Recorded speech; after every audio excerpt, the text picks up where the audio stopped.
Comenzamos. 3, 2, 1. Vámonos.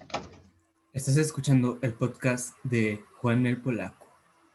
Comenzamos. Muy buenas noches, mi estimado auditorio. Espero todos se encuentren bien en esta tarde, esta noche. Y pues bueno, vaya, hoy tenemos un tema que de verdad, ¿qué les puedo yo decir? Y es una ocasión muy especial porque justamente discutiremos esto con unos invitados especiales que me van a hacer el gran placer de acompañarnos. Entonces los presento, tenemos a Jorge Garduño, él es historiador. Buenas noches Juan. Buenas noches, Jorge. Tenemos a Luis Montañez, que él es periodista. Buenas, Juan. Buenas. Tenemos a Rubí, que ella es analista de cine. Buenas noches a todos. Buenas noches. Y por último tenemos a Diego, que él es licenciado en filosofía. Buenas noches, Juan. Buenas noches, auditorio. Buenas noches, gracias por estar aquí, chicos. Y bueno, les decía que qué tema de verdad tenemos hoy. Fíjense que la semana estuve viendo una película muy interesante que se llama El Castillo de la Pureza. Una película que ya tiene algunos años. ¿Qué me dicen, chicos? ¿Ustedes ya la vieron? Por supuesto, es un clásico del cine mexicano. En efecto, mi estimado Diego. ¿Qué más me pueden decir ustedes, chicos? Bueno, mi querido Juan, pues para nuestro público que no la ha visto, vámonos con un contexto general. El Castillo de la Pureza es una cinta mexicana y la dirigió Arturo Ripstein. Fue en 1972 y se grabó en el estudio Churubusco. El guión fue resultado de una colaboración con José Emilio Pacheco. Imagínate, él fue uno de los mejores escritores del siglo XX. Y el elenco se conformó por Claudio Brook, Rita Macedo, Arturo Beristain, Diana Brau, Gladys Bermejo, entre otros grandes actores. Y estoy seguro de que aquí nuestra analista de cine Rubí tiene más que decirnos al respecto. Claro, además esta película obtuvo 5 premios Ariel en 1973 y el argumento de esta película consta de un padre de familia llamado Gabriel, que es interpretado por Claudio Brook, que convencido de que la única forma de mantener a salvo a su familia es mantenerlos resguardados en casa prácticamente toda la Espera, no, espera. Te repite ahí un poco eso, lo voy a saltar.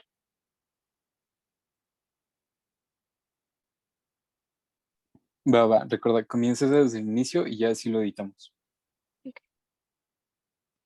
Claro, además esta película obtuvo 5 premios Ariel en 1973. El argumento de la película consta de un padre de familia llamado Gabriel, que es interpretado por Claudio Brook, que convencido de la única forma de mantener a salvo a su familia es mantenerlos resguardados en casa. Prácticamente toda la familia ha permanecido casi 2 décadas sin salir del hogar, a excepción de Gabriel. Pero las cosas comienzan a cambiar en cuanto sus hijos comienzan a ser adolescentes, y es entonces que comienzan paulatinamente a mostrarse en contra de lo establecido por su padre. Pues vaya, muy interesante, chicos. Pues bueno, vamos a abrir con Jorge, que él es historiador. ¿Qué nos puedes decir un poco del contexto de la época que se vivió en México en esos años, justamente en aquel 1972? ¿Qué nos puedes decir, Jorge? Adelante, el micrófono es tuyo. Buenas noches, Juan. Me dijiste que la película está ambientada en 1972, ¿no? En efecto, mi estimado Jorge. Pues fíjate que en esta época México estaba sufriendo una época de miedo después de 2 tragedias que ocurrieron a finales de los 60 y a principios de los 70. Primero, 4 años antes, por la matanza de Tlatelolco, y segundo, en 1971, por el Halconazo. Esta época fue una época llena de grandes movimientos como lo fue el movimiento estudiantil y todas las huelgas que ocurrieron en el país en estas fechas. También debemos de entender que las personas de aquella época no tenían la misma ideología que nosotros ahora. Los jóvenes de aquella época crecían en un entorno familiar completamente diferente al nuestro.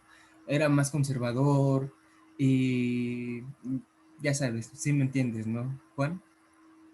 Sí, en efecto, eran diferentes circunstancias, un ambiente muy tenso en todos los ámbitos políticos, sociales. Era una época muy dura en México. Claro. Y de aquí radican varias ideologías que hoy están mal vistas, como el machismo y la violencia interfamiliar, que en pocas palabras eran otros tiempos. Pero bueno, sacando fuentes de la revista jurídica del UNAM, podríamos entender que la violencia intrafamiliar se considera el uso de la fuerza física o moral, así como omisiones graves que de manera reiterada ejerce a un miembro de la familia. Imagínate, pegarle o hacer sentir mal a tu misma familia. Eso es algo que, gracias a Dios, hoy ya no está bien visto y está penado. Pues sí, en efecto, un tema muy, muy fuerte. Y qué bueno que lo mencionas, porque en efecto era algo muy, muy presente en la época. Sí.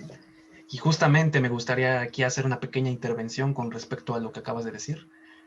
Pues mira, yo te podría decir que la historia pues gira básicamente en torno al personaje de Gabriel, ¿no? Pues él representa el machismo, una persona que es represora. Y pues ahí podríamos notar una falta de adaptación social, una inmadurez social de su parte, una persona muy, muy impulsiva, inconsciente y con problemas conyugales. Tiene unos fuertes sentimientos de impotencia, una frustración fuerte. Yo creo que su personalidad se puede remontar a que tal vez de más joven, de chico, pues él provenía de un ambiente similar, ¿no? Igualmente, pues con un padre abusivo y controlador. Y fíjate, estaba recordando unos psicólogos estadounidenses que se llaman John Gorham y Neil Jacobson. Y ellos catalogan a los agresores en dos tipos. Por una parte está el cobra y por otra está el pitbull. Y yo creo que Gabriel encaja perfectamente en el perfil del pitbull. Te voy a decir por qué. Este tiende a atacar a sus allegados, en este caso, pues sus seres queridos, su familia. Y esto se debe a los celos que pueda manifestar o el miedo a ser abandonados. Y pues, ¿qué hacen? Pues reaccionan de forma violenta, ¿no? Y pues, como lo dijiste, la violencia estaba ligada mucho a la ideología en esa época. Y pues eso causaba que fuera la constante en ese ambiente familiar, ¿no?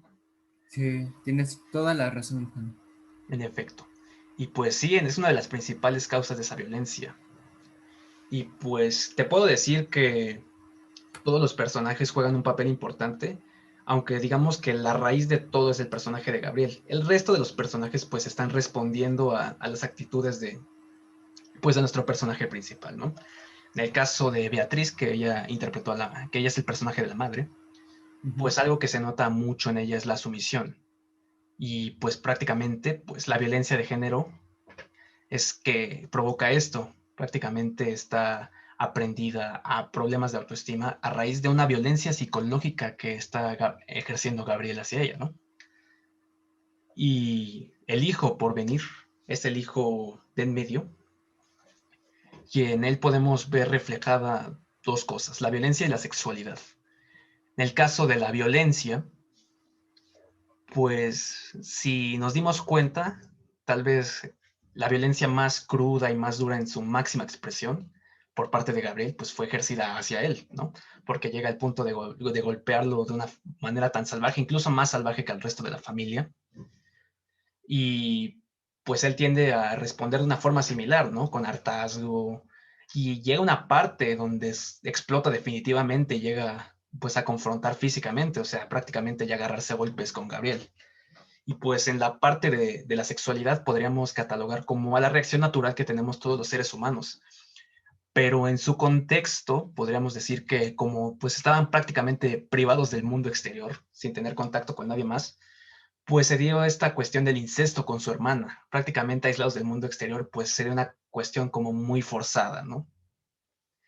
Y fíjense, aquí viene una parte muy, muy importante con el personaje de Utopia, que es la hija mayor, y me llama mucho la atención cuando mencionaste la cuestión de que un año antes había tenido lugar los acontecimientos del Jueves de Corpus, la represión sangrienta por parte del gobierno.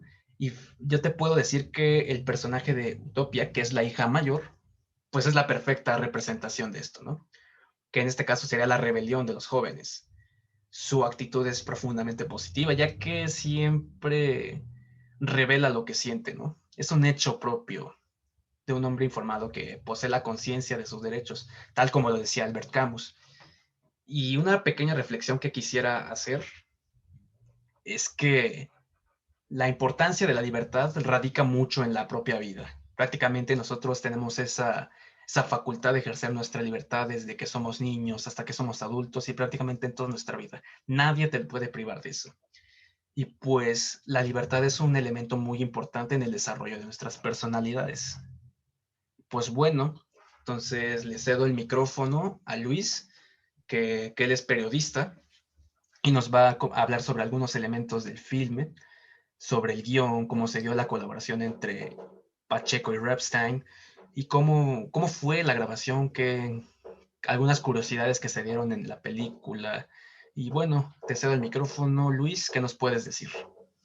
Gracias, Juan. Pues mira, la verdad, comencemos por admitir que Arturo Ripstein es uno de los directores más interesantes que ha dado el cine mexicano. Ripstein comenta en una entrevista que la realidad es que siempre prefirió escritores antes que guionistas. Y esto lo podemos atribuir a que su primer guión lo escribió Carlos Fuentes y Gabriel García Márquez. ¿Te imaginas cómo dejaron el estándar esos dos? De este guión resulta su película Tiempo de Morir de 1965. Además, él también tenía la idea de que los guionistas tienen como que mañas al dirigir, al corregir, y pues la verdad, eso a él no le gustaba. Ripstein también contó que para el guión del Castillo de la Pureza, que es de 1972, decide convencer a José Emilio Pacheco de trabajar con él. Pero no creas que esto es una cosa de un día para otro. La verdad es que ellos ya se conocían desde hace tiempo y entonces cuando él se lo propone es más fácil que acceda.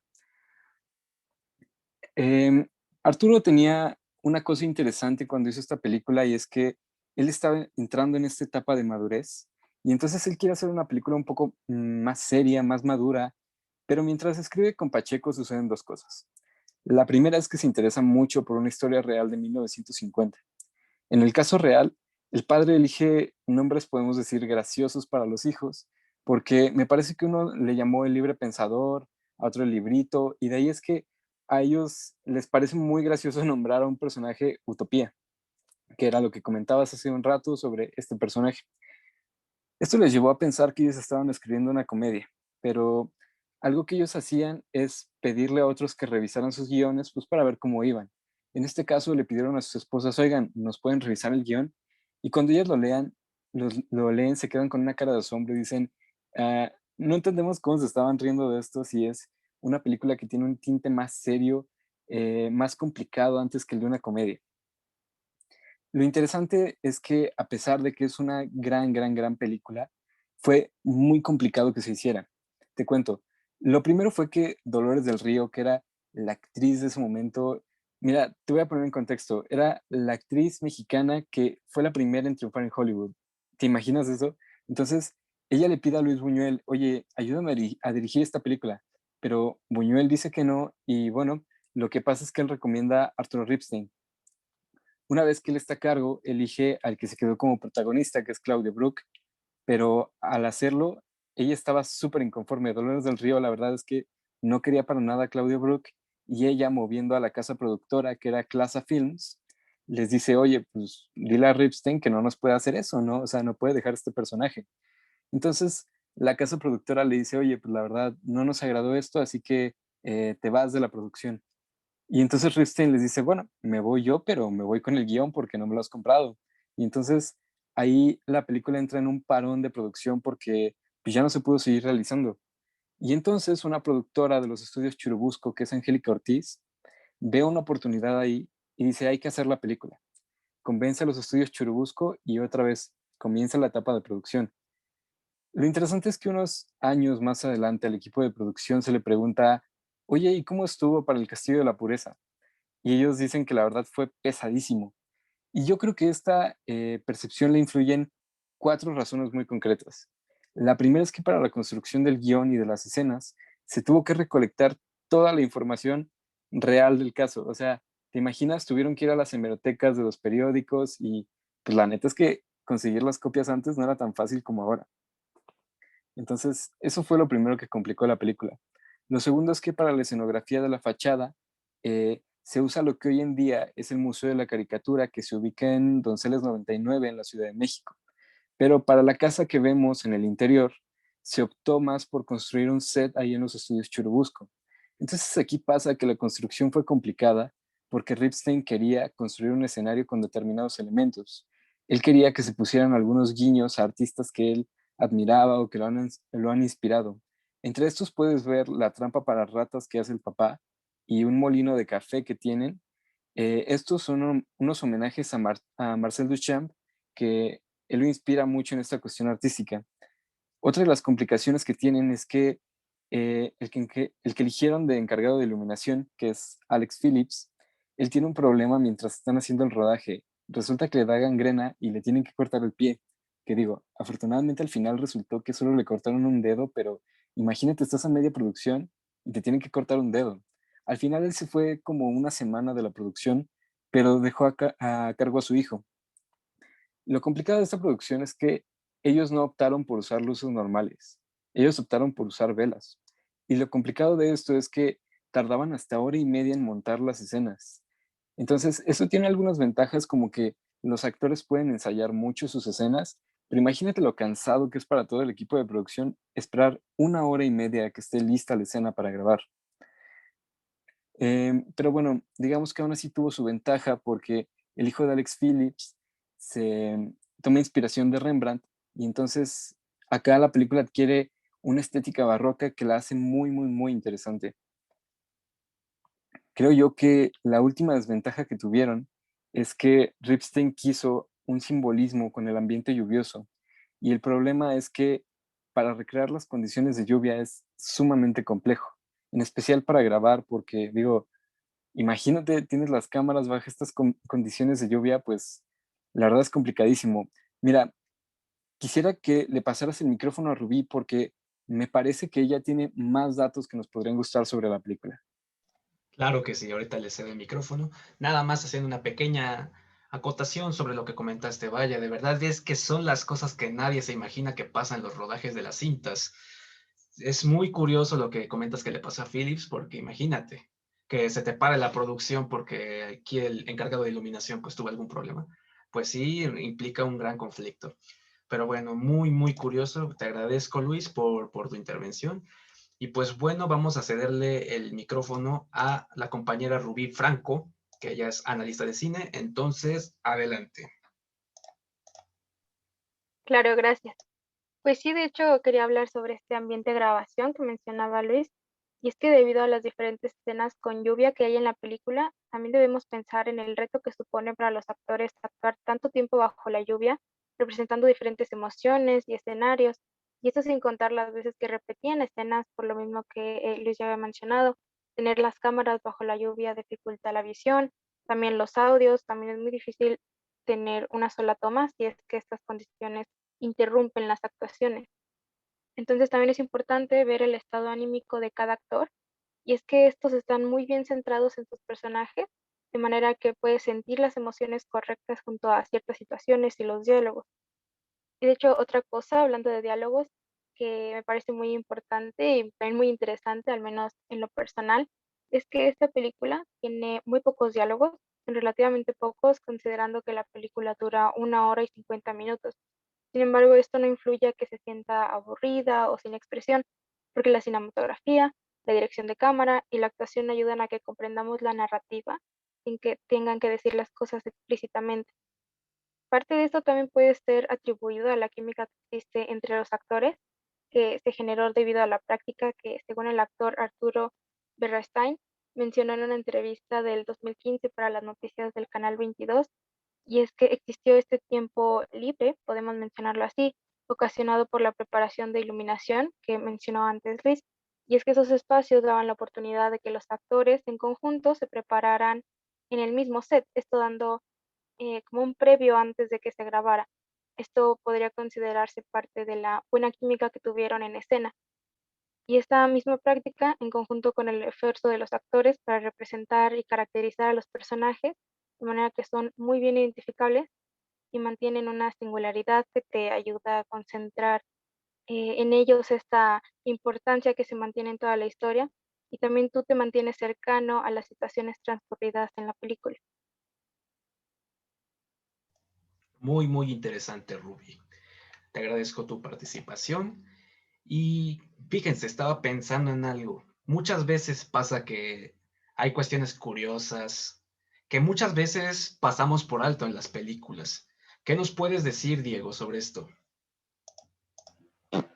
Pues bien, Juan, yo te voy a contar sobre los simbolismos que básicamente son los guiños o enlaces que hace la misma gente a través de las películas, ¿no?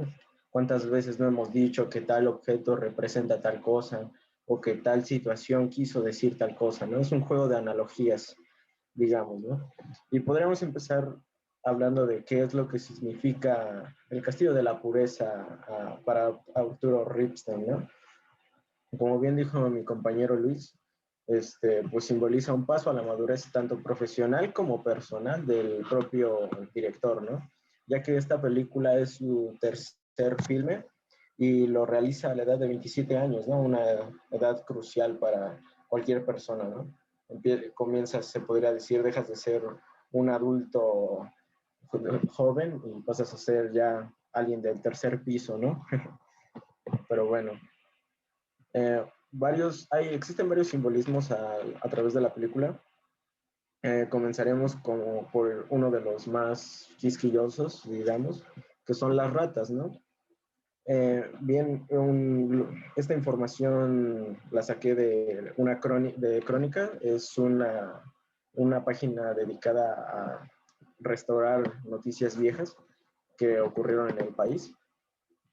Y bien, menciona que este asunto en realidad es una historia real, ¿no? Como ya hemos dicho, fue un caso que pasó alrededor de la época de los 50 con un señor conocido como Rafael Pérez Hernández, ¿no? Quien fabricaba en conjunto con sus hijos y su esposa raticida e insecticida, el cual vendía en las zonas conurbadas del norte de la Ciudad de México. A diferencia de la película, pues acá es el norte de la ciudad y en la película es el centro, se puede decir, porque es una casa afuera de bueno, a los alrededores de la Alameda, ¿no? Gabriel, bueno, en la película, Gabriel parece estar convencido que hay una similitud entre las ratas y los hombres, por lo cual pareciera que de forma catártica destina su vida a la exterminación de las ratas. En un juego de analogías podemos interpretar que al matar ratas mata hombres y así erradica la desgracia de la existencia, ¿no? De estos seres. Porque como podemos ver en una escena, entra este actor, Claudio Brook, que interpreta a Gabriel, entra al cuarto de su esposa y le menciona una frase un poquito aleatoria que es, ¿te imaginas cuántos cuerpos cabrían aquí? Y ahí es justo donde da esa como ruptura de pensamiento de lo que llevamos de la película y nos da a entender de que realmente Gabriel sí es alguien con problemas mentales, ¿no? Con esta analogía justifica el encierro de la familia para que los hombres de afuera no corrompan a sus hijos. Cree que los niños se mantendrán puros, sanos y felices mientras permanezcan en la casa. Pero como podemos ver durante el tiempo que pasa el filme, no se cumple, ya que al crecer estos dos adolescentes comienzan a tener tanto inquietudes de exploración como sexuales, ¿no? Otro simbolismo que encontramos, y más que un simbolismo, es como un dato que podemos ver alrededor de la película, y creo que es lo que nos apantalla, es los nombres de los niños que son tan poco comunes, ¿no? El hijo mayor, el hijo del medio, Porvenir, la mayor, Utopía, la pequeña voluntad, o sea, no son nombres realmente convencionales. Y como podemos referenciar de nuevo a esta noticia, realmente estos nombres tienen su origen en la crónica de la noticia, ¿verdad? De la noticia, ¿no? Bueno, otra vez eso lo vamos a corregir. Bueno, los nombres provienen del acontecimiento real de 1959.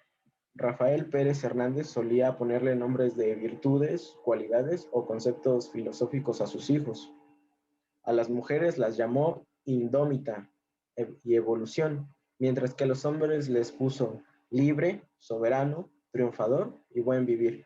Podemos ver como que una especie de inclinación hacia lo filosófico, ¿no? Hacia lo platónico, más que nada. Aquí otro guiño o datito que podemos encontrar y va más relacionado a la actitud de Beatriz con Gabriel, es que Beatriz es el maquillaje de la señora Beatriz, ¿no? Esta pequeña habitación que tiene en su cuarto, en la que está llena de cosméticos y un espejo, ¿no? Beatriz usa los cosméticos básicamente para gustarle a Gabriel, además de que funcionan como herramienta de escapatoria de este ambiente, ¿no? Tan tenso que se vive en la casa, lo cual se ve quebrado cuando Gabriel llega después de una patética venta de raticida y le menciona a Beatriz que simplemente ya no podrían seguir teniendo la misma vida, ¿no? Le dice que va a recortar la comida, que las luces ya no se van a usar tanto, además de que ya no podrá tener cosméticos. Y a partir de este punto vemos un quiebre en la actitud de Beatriz para con su esposo. Posteriormente encontramos otra cosa que es más allá de alguna explicación científica, como me gustaría. Tuvimos que investigarlo de una forma un poquito más coloquial, ya que este simbolismo que es que la cajita donde la madre guardaba los mechones de pelo de sus hijos, resulta ser una afición de las madres que proviene de costumbres ya de antaño, que consiste en guardar recuerdos de los hijos, como pueden ser los dientes de leche, el cordón umbilical, la pulserita del hospital, inclusive su primer mechón, como podemos ver en la película. Esto, según se menciona en un blog de ayuda para madres, titulado Bebés y Mamás, por la usuaria Lola Robati, menciona esto que resulta un poquito, creo que solo las madres podrán comprender esto, ¿no? Porque donde algunos ven restos orgánicos desagradables, otros ven recuerdos de sus hijos que son tesoros y desean conservarlos para toda la vida.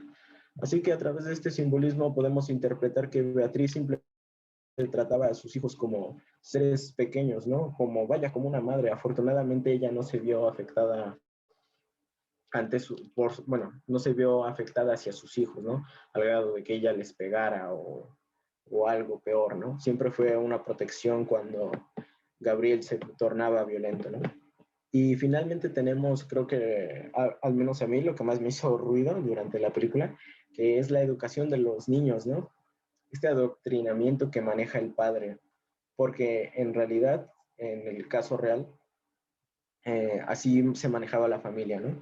La madre Sonia, esposa de Rafael, se encargaba de enseñarles a los niños a leer, escribir y hacer cuentas, lo fundamental, mientras que Rafael se encargaba de la educación un poquito más ética y moral de los niños, ¿no?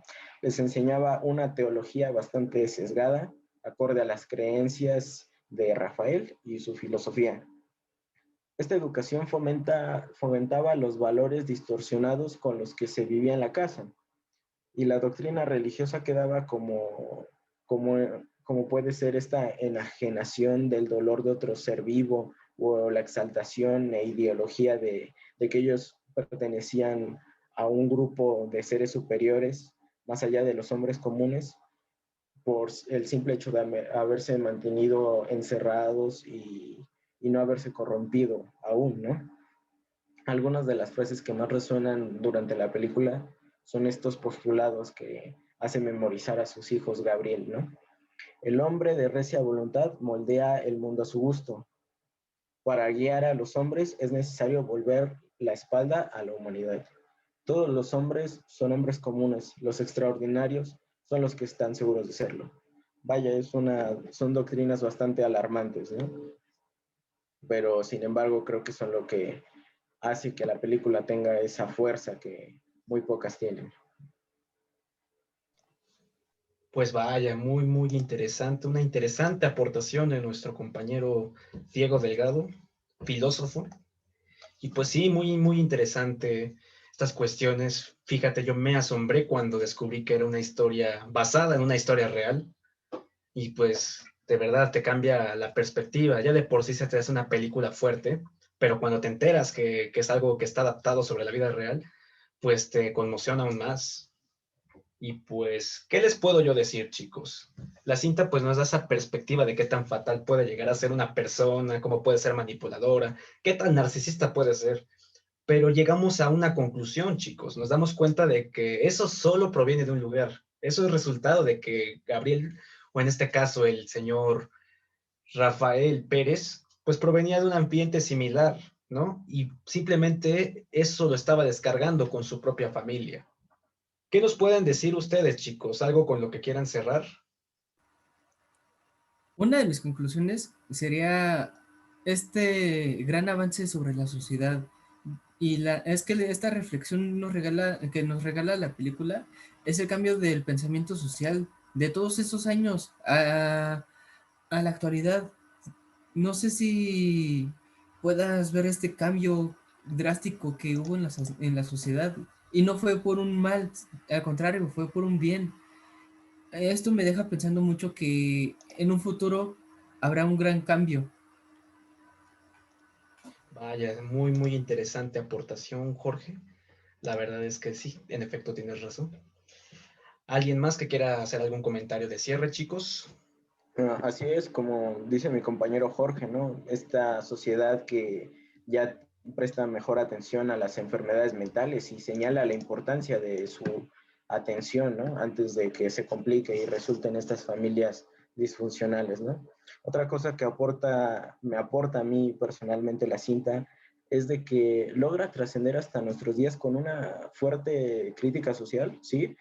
Pero además, si se extrapola a ambientes políticos, como lo podemos vivir ahorita con el asunto de Colombia o algunas represiones en Argentina que se vivieron hace unos meses, podemos observar la importancia de la rebelión que nos muestra ampliamente el personaje de Utopía, esta necesidad de cuestionar todo lo impuesto, de ser sensible y no enajenado ante la represión de alguien que se ha planteado como un ser superior sobre los demás, ¿no? Y concluir por ejecutar esta necesidad natural del hombre ilustrado, conocida como rebelión. Vaya, muy, muy interesante. Tienes toda la razón. Yo te puedo decir que, citando un adagio chino muy, muy viejo, también lo catalogan como una maldición, pero bueno. Dice que te deseo que vivas en tiempos interesantes.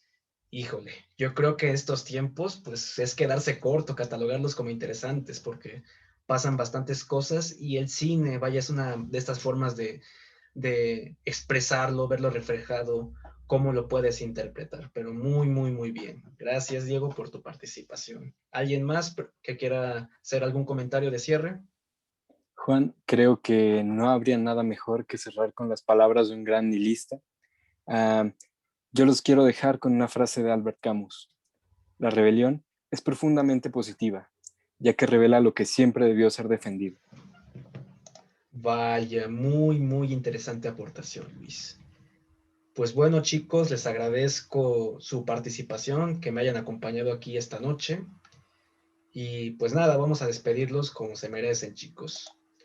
Tenemos, y nos hizo el gran privilegio de acompañarnos, Jorge Garduño, que él es historiador. Gracias.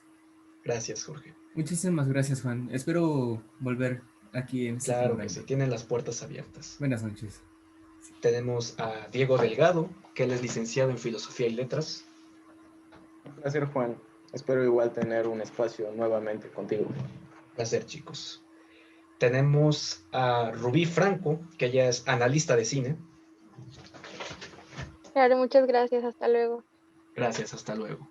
Y por último, tenemos, y nos hizo el gran placer de acompañarnos, a Luis Montañez, que él es periodista. Muchas gracias, Juan, por la invitación. Espero poder estar de nuevo aquí. Síganme en Instagram como @hola soy Luisa M. Muchas gracias. Sus redes sociales se las dejaremos en los comentarios. Entonces, pues vamos a cerrar el programa. Les chicos, les agradezco enormemente su asistencia. Saben que tienen el micrófono abierto aquí. Y pues bueno, ¿qué les puedo yo decir, chicos? Les deseo una buena noche a mi auditorio. Les deseo que que se encuentren bien en estos tiempos tan difíciles de pandemia, pero que afortunadamente ya vamos de salida. Síganse cuidando y que ojalá mejore todo para nosotros. Les deseo una excelente noche y como siempre les agradezco por estar aquí en una emisión más de Juan el Polaco. Buenas noches. Gracias, Juan. Recuerden, muñequitos, te lo dijo el polaco.